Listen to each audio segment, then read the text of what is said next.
trouble is, not many people do it like that. I mean, that's why I drink coffee when I'm in mainland Europe, because they can't make a cup of tea. This part that we're in, this strange, almost meadow-like park, is actually the original Hackney settlement. And the reason it's here is because there was a river called the Hackney Brook, which flowed along Morning Lane, where Tesco's is now. There was a watercress bed, and this was the initial village. The village grew up because of the river.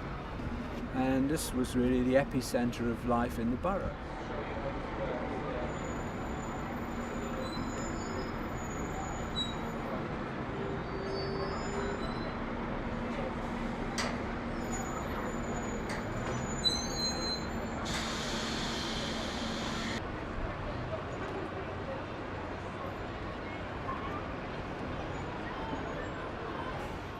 This is the oldest building in Hackney. It's this 13th century tower of St. Augustine's church.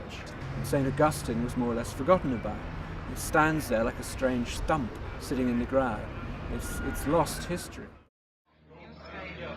I would certainly consider myself a yuppie now.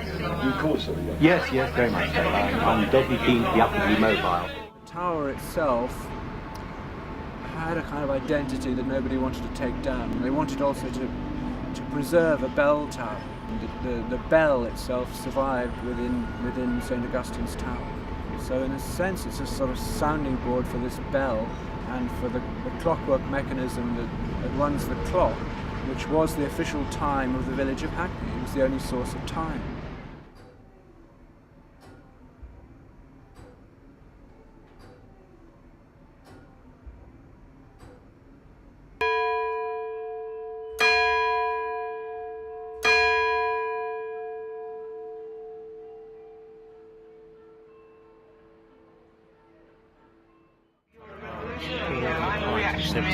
He didn't have to wait long for it to taste or so on. Paul recognised him instantly. He'd seen him on the telly. You come here today, you see outside the tower what was happening. There's a bunch of street drinkers, musicians, hangers out of Hackney, foregathered around that particular space. It has a medieval sense in which vagrants and beggars always gathered around churches, because churches were a source of charity. And there's still an instinct in people to pick this spot. You are responding to the history of a kind of charity in which this building is going to offer you shelter or food or possibly a dole of money.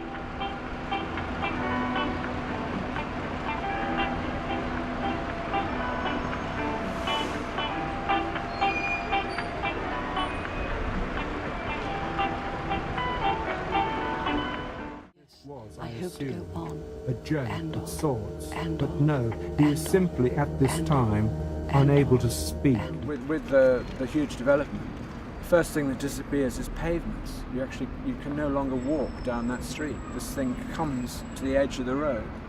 So the ability to move through a city is very, very crucial. You see this path, which is as old as it gets in Hackney, and yet people are still using it as their natural way to flow through. And there's no barrier of any sort.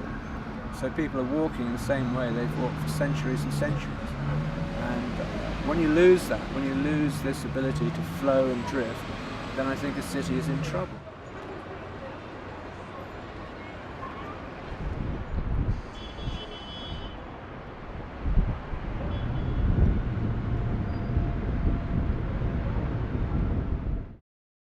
Sure to say that this is the last business I ever owned, and going back just like seeing the twins years. I don't ever work a performance out until it happens. All I can describe is the parameters of how it's going to go. Firstly, it's a response to the structure.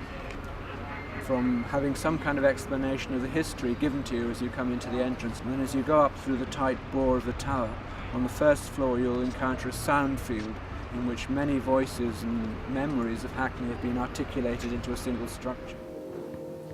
I sat in the grease can and I waited for Sinclair. There's such a wide variety. There's people like Stuart Home. You would hear Margaret Thatcher, Edith Powell, Tony Blair, Tony Lambriano, famous gangster, talking about the death of Jack the Hat. offset against Julie Christie singing. One of the voices is Iain. He uses a phrase sometimes about Hackney. He said the tower, in a way, is a reservation of weary ghosts. Is that close to the way that he was here? I unfolded and reread Sinclair's. You go on beyond that, the singer Kirsten Norrie will be repeating a single song as if she was an installation, or a voice summoned up by the tower itself on the second floor.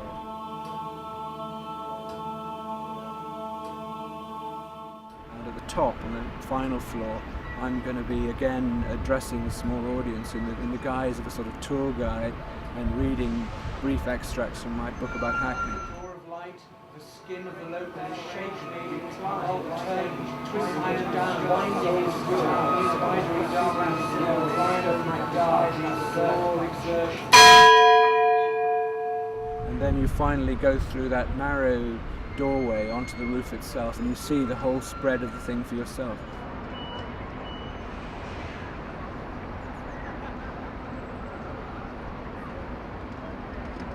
So you've been through 3 stages of a kind of meditation or a spiritual exercise that finally release you into the vision of the whole borough.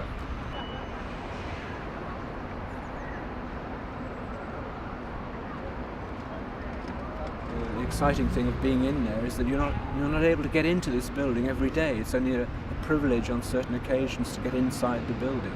But to sound out the voices and to do an event there is a very special thing.